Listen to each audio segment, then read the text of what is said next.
Assalamualaikum warahmatullahi wabarakatuh. Kembali lagi di channelnya Kang Yayan, berbagi informasi dan edukasi. Kali ini Kang Yayan akan membahas tentang materi kombinasi. Apa sih itu kombinasi? Bukan kombi plus nasi ya. Langsung saja.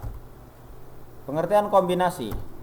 Kombinasi adalah penghimpunan sekelompok unsur atau objek tanpa menghiraukan susunannya ataupun urutannya. Di dalam kombinasi AB itu sama dengan BA. ABC itu kan sama dengan ACB, sama dengan BAC, dan sama dengan BCA, dan juga sama dengan CBA. Kombinasi dapat juga kita sebut sebagai pengelompokan atau pengoleksian sejumlah unsur. Kombinasi dinotasikan seperti ini, atau ini, ataupun juga ini. Rumus kombinasi. Ini rumusnya ya.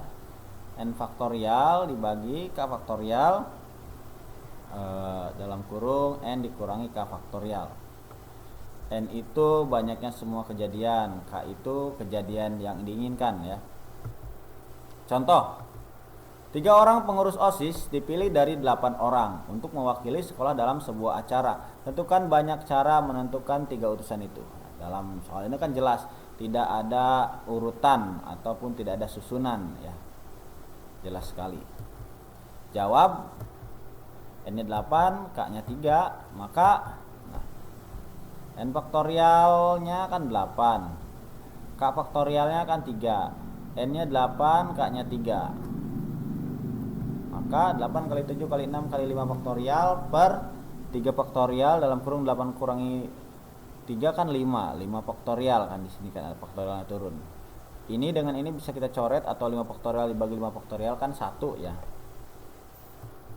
Nah, tinggal sisa ini 8 kali 7 kali 6 per 3 faktorial. 8 kali 7 kali 6 per 3 kali 2 kali 1 sama dengan 336 per 6. 336 dibagi 6 sama dengan 56. Nah, jadi ada 56 cara menentukan 3 utusan itu. Perbedaan kombinasi dan permutasi. Kalau kombinasi tidak memperhatikan urutan, kalau permutasi sangat memperhatikan urutan. Contoh, ini contoh soal kombinasi, ini contoh soal permutasi. Kalau contoh soal kombinasi kan gini. Dalam suatu ruangan terdapat 10 orang yang saling bersalaman. Tentukan banyak salaman yang terjadi. Si A dengan si B, misalnya 10 orang. A, B, C, D, E, F, G, H, I, J. Si A dan si B itu kehitungnya 1. Mau si A dengan si B atau B dengan A itu terhitungnya 1, bukan 2. Jadi A dengan B, B dengan A itu sama aja, orang itu juga. Itu kalau kombinasi. Tapi kalau permutasi, di sini soalnya banyak cara menentukan memilih seorang ketua, sekretaris dan bendahara dari 8 siswa yang tersedia. Berarti 8 orang akan dipilih 3 orang, yaitu ketua, sekretaris dan juga bendahara. Ini kan jelas sangat memperhatikan urutan. Misalkan yang jadi terpilih nih satu jadi ketua, maka tidak boleh si ketua itu dipilih lagi. Yang jadi sekretaris terpilih, maka juga tidak boleh dipilih lagi. Yang jadi bendahara juga dipilih, tidak boleh dipilih lagi. Itu.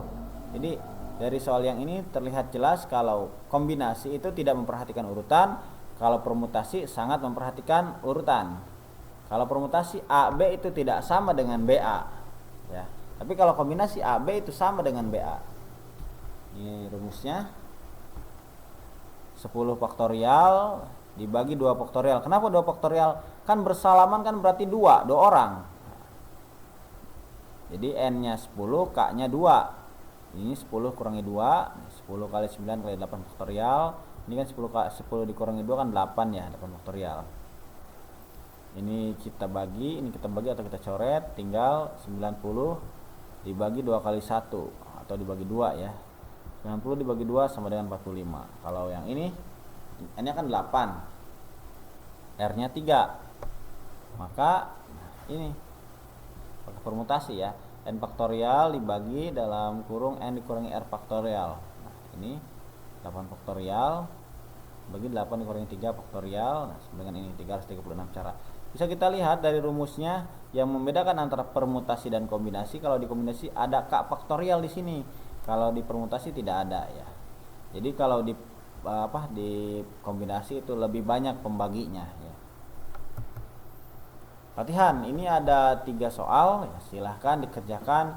Ini ketiga soal ini adalah soal kombinasi, ya, dan ditulis tangan, kemudian dipoto atau diketik di Microsoft Word, kirim ke email atau WA.